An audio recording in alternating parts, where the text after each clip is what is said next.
میں جاتے ہیں ان کی لپسٹک بھی ہوتی ہے، پردہ تو بنگال میں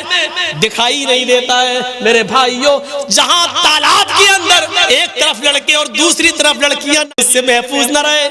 جلسے ہوتے ہیں تو میلہ لگتا ہے، اور میلہ لگتا ہے تو نوجوان لڑکے اور لڑکیاں اس میلے میں جاتے ہیں، ان کی لپسٹک بھی ہوتی ہے، پردہ تو بنگال میں دکھائی نہیں دیتا ہے۔ میرے بھائیوں، جہاں تالاب کے اندر ایک طرف لڑکے اور دوسری طرف لڑکیاں نہاتی ہوئی نظر آتی ہوں، وہاں سے کون سی امیدیں لگائی جا سکتی ہیں؟ غور کرو میرے پیارے ساتھیوں، جو پردے کے بارے میں کبھی حضرت فاطمہ رضی اللہ تعالیٰ عنہ کو یاد کرو، جب ان کی موت کا انتقال کا وقت آیا تو انہوں نے اپنے شوہر سے کہا، اے علی میری انتقال کا وقت قریب ہے، مجھے نہیں لگتا کہ میں بچوں گی۔ فرمایا علی نے ایسا کیوں کہہ رہی ہو؟ اے علی میری ایک وصیت ہے، اس کو نوٹ کر لینا۔ حضرت علی نے کہا، تم میری بیوی نہیں، تم میری وائف ہی نہیں، محمد رسول اللہ کی بیٹی ہو، بتاؤ تمہاری کیا وصیت ہے، میں اس کو ضرور پورا کروں گا۔ کہنے لگی فاطمہ، اے علی جب میرا انتقال ہو جائے، جب میں اس دنیا سے رخصت ہو جاؤں، جب میں اس دنیا سے چلی جاؤں، تو میرے جنازے کو، میری لاش کو کفن سے ڈھانک دینا، سفید رنگ کا کفن جب میری لاش پر چڑھاؤ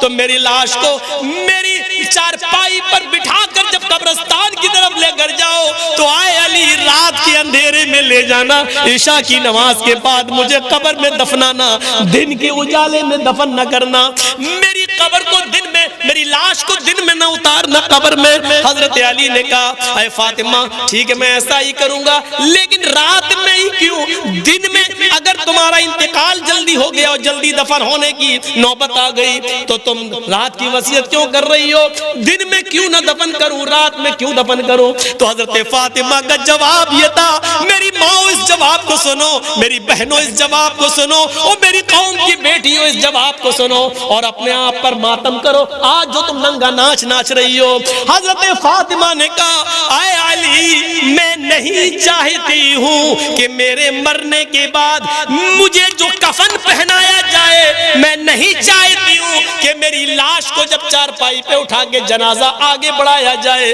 تو میں نہیں چاہتی ہوں کہ غیر مردوں کی نظر میرے مردہ جسم پر پڑے ہوئے کفن پر بھی پڑے، چہرہ تو دور، میں نہیں چاہتی کہ میرے مردہ جسم پر پڑے ہوئے کفن پر کسی غیر مرد کی نظر پڑے، میں نہیں چاہتی۔ یہ تھا محمد رسول اللہ کی بیٹی کا پردہ، یہ تھا محمد رسول اللہ کی بیٹی کا حال جو انتقال سے پہلے یہ وصیت کر رہی ہیں۔ وہ موبائل چلانے والیوں سوچو، وہ فیس بک چلانے والیوں سوچو، وہ واٹس ایپ پر الٹی سیدھی اور خوبصورت لڑکیوں کی فوٹو لگا کر نوجوانوں کو اپنے شکل و صورت سے بھڑکانے والیوں سوچو، شاید تمہارے بارے میں اللہ کے نبی نے فرمایا ایسی عورتیں کبھی بھی جنت کے اندر داخل نہ ہوں گی، لا يدخلن الجنہ ولا یجدن ریحہا، جنت میں جانا تو دور جنت کی خوشبو بھی نہیں پائیں گی۔ میری بہنوں اپنے آپ کو سنبھالو، میری قوم کی بیٹیوں اپنے آپ کو سنبھالو۔ پورا مہاراشٹر میں آج دیکھ لو کتنی مسلمان لڑکیوں نے کورٹ میں اپلیکیشن دے دی ہے، اور وہ غیر مسلم لڑکوں کے ساتھ آج نکاح کرنے کے لیے تیار ہیں۔ کتنی غیر مسلم،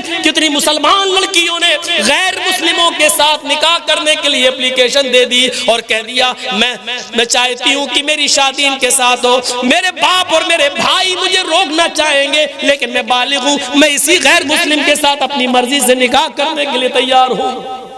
یہ اسی بے پردگی کا حال ہے، یہ اسی کالج اور یونیورسٹی میں لڑکوں کے ساتھ کو ایجوکیشن لینے کا نتیجہ ہے۔ میری بہنوں اپنے آپ کو بچاؤ، میری قوم کی بیٹیوں، بہت بڑی سازش اس سیاسی حکومت اس موجودہ دور کی حکومت میں تمہارے خلاف رچی جا رہی ہے۔ کالجوں میں، اسکولوں میں لڑکوں کو جگہ، مسلم لڑکوں کو پڑھنے کے لیے ویکینسی نہیں دی جا رہی ہے، کہا جا رہا جگہ فل ہو گئی، اور لڑکیوں کو جگہ دی جا رہی ہے اور کہا جا رہا ہے کہ لڑکیوں کے لیے جگہ موجود ہے، لڑکیوں کے لیے اتنا کوٹا موجود ہے۔ وہ جانتے ہیں کہ جب لڑکیاں مسلمانوں کی ہمارے کالج میں اور اسکولوں میں آئیں گی اور ہمارے ہندو اور غیر مسلم لڑکوں کے ساتھ بیٹھ کر جب پڑھیں گی تو ظاہر ہے کہ آگ اور پیٹرول ایک جگہ رہ ہی نہیں سکتا ہے، محبت اور عشق کی آگ لگے گی، اور پھر یہ ہمارے بھائی، ہمارے بیٹے ان لڑکیوں کو اپنی بہو بنا کر لائیں گے اور پھر ان سے غیر مسلم بچے پیدا ہوں گے۔ میری بہنوں ان سازشوں کو ناکام کرو، میری قوم کی بیٹیوں ان کے منصوبوں پر پانی پھیرو، محمد رسول اللہ کی شریعت پر آنچ نہ آنے دو، محمد رسول اللہ کی شریعت کو بچاؤ، آج کے اس دور میں بچاؤ۔ اگر اسلام کے اندر ہاتھ جوڑنا جائز ہوتا تو میری قوم کی بیٹیوں میں تمہارے ہاتھ جوڑ لیتا، اگر اسلام کے اندر بھیک مانگنا جائز ہوتا تو میں اپنا دامن پھیلا کر تم سے بھیک مانگ لیتا۔ میری قوم کی بیٹیوں میرے دامن میں اتنی بھیک ڈال دو کہ تم اپنے آپ کو پردے میں رکھو، اپنے آپ کو فیس بک اور واٹس ایپ اور میسنجر سے بچا لو اور اسلام کی خدمت کرو، حضرت فاطمہ جیسا پردہ کرو، اور اتنا نہ کرو تو کم سے کم موجودہ معاشرے میں ایسا تو کرو کہ تمہارے ماں باپ کی اور بھائیوں کی عزت ان کی چھلی چھلی نہ ہو، ان کو شرمندگی محسوس نہ ہو، معاشرے کو شرمندگی محسوس نہ ہو، اتنا تو کم سے کم کریے۔